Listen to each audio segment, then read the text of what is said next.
So to start with, what draws you to El Anatsui's work? What draws me initially is that at first glance, it looks like fabric.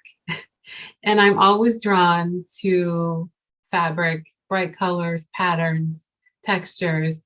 The first time that I saw his work was at the High Museum of Art in Atlanta years ago. And I thought it was a draped piece. It was like orange and yellow. And from across the gallery, I thought it was a big piece of woven cloth, like kente cloth, that I'm very familiar with growing up in the Ivory Coast in West Africa. And as I got closer to it, I saw, wait, no, this is metal. And these are tiny pieces of rectangles and squares and circles that are pieced together to make this humongous thing.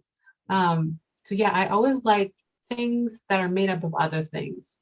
And the first time I saw his work, it just stuck in my mind as being like really impressive. And it looked really like work intensive to take tiny pieces and make it humongous, gather them and piece them together to make a humongous thing that looked like another entity all on its own. So yeah, I think what draws me is the initial look and then realizing that it's actually made of something that you don't see immediately.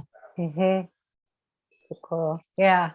Um, hey, you really appreciate the labor when you start really looking at the work and the number of hands that have gone into making it. Yeah. I think that's, that sort of tactile quality of it is one of the things I always sort of immediately thought would make such a great kids book, because kids can see how it's made, even if, the idea of making something quite that large might seem like, Right. a massive project. Yeah. But it's so tactile.